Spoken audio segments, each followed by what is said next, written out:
Sziasztok! Úgy döntöttem, hogy itt az ideje a májusi virágvetésnek. Bevallom őszintén, ezt nálam egy kicsit el szokott maradni, és általában rengeteg virágbankot, amit vásárolok, az a kukába köt ki, mert valahogy májusra már úgy érzem, hogy nincs szükség virágokat vetni, tele vagyok, stb. És valamikor július közepén jövök rá, hogy a csuda vinni el, hát sokkal-sokkal kevesebb virágom van, mint amit szeretnék, mert amit általában február-márciusban elvetettem, azok olyan július közepe végére elvirágoztak.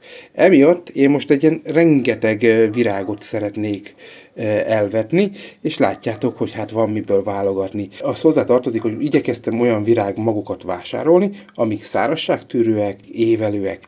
Szóval van itt szirtiternye, évelő sóvirág, havasi, iringó, máriatövis, évelőfátyolvirág, stb. Rengeteg virágot vásároltam. A felső sor a jó vízelvezetési talajra vonatkozik, és naposhely, szárazságtűrő.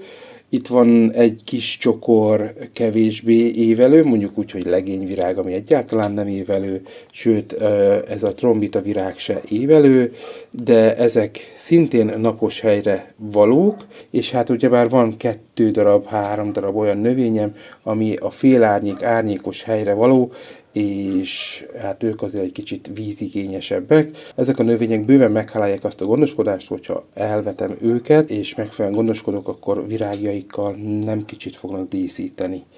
Na de álljunk is neki, és nézzünk meg néhány magvetést, igazából a különlegesebbeket szeretném nektek megmutatni. Például a szirtiternyét, ezt mindenkinek ajánlom, nekem például van a kertemben, előtt csináltam is egy nagyon rövid videót. Ez a szirtiternye, nagyon-nagyon régóta virágzik, körülbelül egy jó 3 hete, és még szerintem egy jó 2 hétig fog igazából évelő, látjátok, az idei telet túlélte, szóval azért a -12 fok az biztos, hogy nem ártott neki. Mint mondtam, közel 3-4 hete virágzik, nagyon-nagyon tetszik. És igazából a kisebb fagyok, talajmenti fagyok se okoztak neki problémát.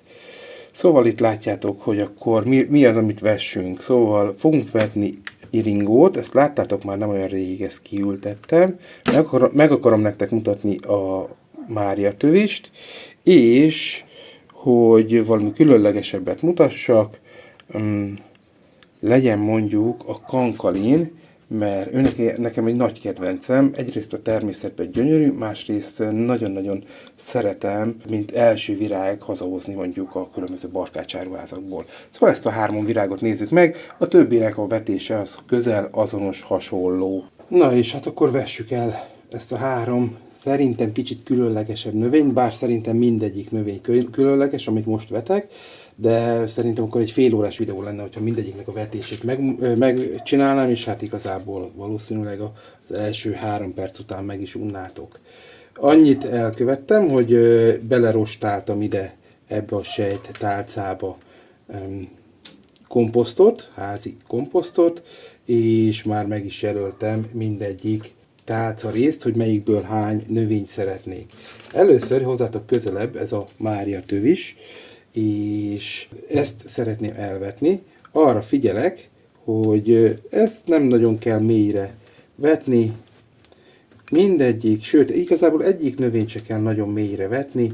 Mindegyiknek csinálok hát egy körülbelül egy maximum 1 centiméter mély kis mélyedést, és szeretném megmutatni nektek, hogy hát apró kis szotyaszemeknek, ilyen hántolt szotyaszemeknek tűnnek ezek a máriatövis magok, amiért nagyon-nagyon szeretném, hogy a kertemben legyen, egyrészt mert szerintem tök jól néz ki, másrészt meg azért ez egy gyógynövény, és én szeretném, hogyha a környezetemben minél több gyógynövény elszaporodna. Első lépésben 3 növényt szeretnék, és mindegyik ilyen sejttálca részbe én 3 darab, 3 szem magot vetek.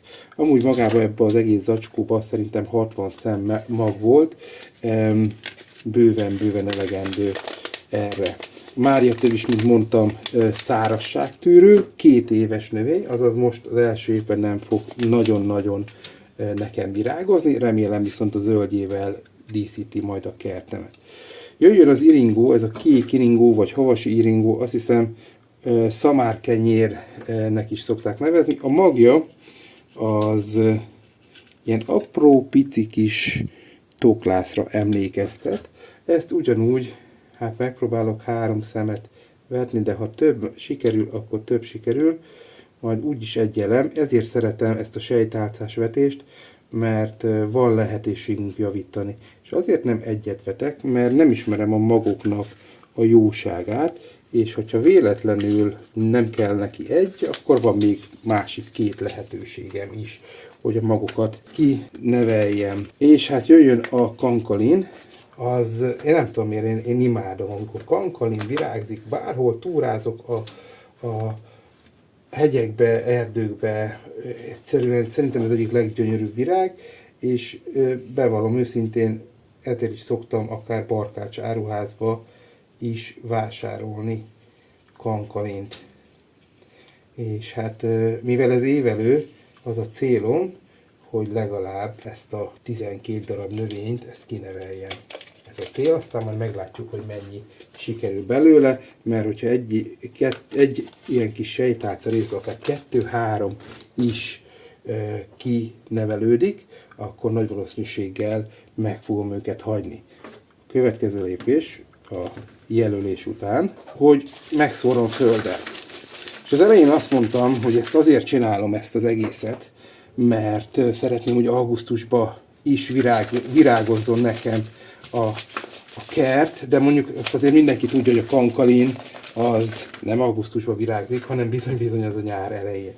Szóval ez egy ilyen hosszú távú befektetés, hogy minél több virágom legyen, minél változatosabb virágom legyen, ezáltal biztosítom akár az élővilágnak a sokszínűségét, mert lehet, hogy ezekre a virágokra más bogarak fognak majd rácuppanni, más bogarakat vonzok ide, akkor lehet, hogy kicsivel változatosabb lesz mondjuk a ragadozó világom, és egy kicsit kevesebb lesz mondjuk a levéltetvek aránya a kertben. Láttátok, nem csináltam semmi más, csak tényleg a tetejét megszórtam vékonyan földdel, utána beleteszem ebbe a tálcába, amit nem sokára feltöltök vízzel, és hagyom egy olyan 5-10 percig benne ebbe a kis tálcába, hogy feltöltse magát, felszívja magát vízzel, és utána akár ki is tehetném, nem fontos üvegházba tartani, ezt egy sima asztalon bárhol lehet tartani. Egyetlen egy dologra kell figyelni, hogy a nedvességét biztosítsuk neki, szóval arra oda kell figyelni, hogy ki ne száradjon, mert ilyenkor még nagyon-nagyon érzékeny. Mindenkinek csak javaslom, hogy vessen virágokat. Egyrészt a lelkünket tudja boldogítani, másrészt tényleg az élővilágot is boldogítani fogja, hisz sokkal-sokkal több rovar, akár kártevő, de akár jótékony rovar is megjelenhet a kertünkben, amely segíteni fogja a munkánkat. Mindenkinek jó kertészkedést, jó egészséget, sziasztok!